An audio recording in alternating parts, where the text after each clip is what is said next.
Cila ka qenë gruaja më e pushtetshme që ka ndikuar tek Putin apo ndikon aktualisht? Gjithmonë për referohemi këtij botimi.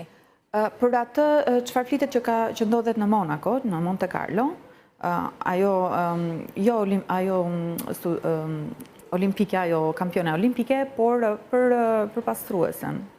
Ka qenë gruaja që ka ndikuar më shumë, pavarësisht sepse, shiko, në të gjitha dinastit është përdorur dhe metoda e të pasurit fëmijë ilegal, do më thënë të jashtë martesor. E këtu përmenden në fakt, edhe fëmijë të mundshëm ilegal të Putin. Në të gjitha dinastit si mbretërore, si ato presidenciale, por në rastin e Putinit nuk është se është si thjesht si që kemi ne presidentët apo kryeministrat tanë, është një dinasti për të udhëhequr, dhe kështu që duhen sa më shumë fëmijë, qofshin këta edhe ilegal, dhe më pas ne kemi parë që në arenën botërore vinë në pushtet fëmijë të tillë që po t'i shikosh kanë ngjashmëri me disa të tjerë më përpara që kanë qenë në pushtet.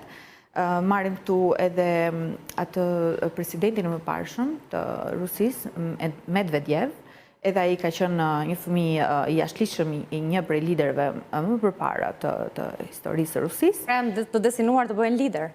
Domethënë në rastet kur nuk funksionon ai origjinali, futet në skenë ai që është në i jashtëligjshëm, po themi. Po, ka kontakte Putin me këta fëmijë të tij të jashtëligjshëm? Sigurisht. Sa është numri i tyre një herë? Me sa di unë janë 6.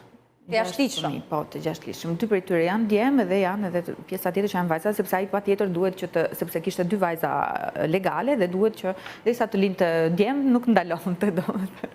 Por kjo është merret si gossip, por në realitet pas shumë vitesh ne historikisht shikojmë në skenë fëmijë të tillë, domethënë që janë pasardhës të një martese të jashtëligjshme. Pa diskutim që nënave të tyre këtyre fëmijëve ju ofron mbështetje financiare, po ka një marrëdhënie mes tyre? Ka një lloj kompromisi, por sigurisht në fillim patjetër lind diçka. Unë mendoj që nuk është thjesht kompromis, pa ndodhur më përpara ndonjë lloj afeksioni, sepse patjetër ata duhet krijojnë një besueshmëri dhe kjo besueshmëri nuk krijohet direkt në kompromis apo në një marrëdhënie sikur të ishte biznes.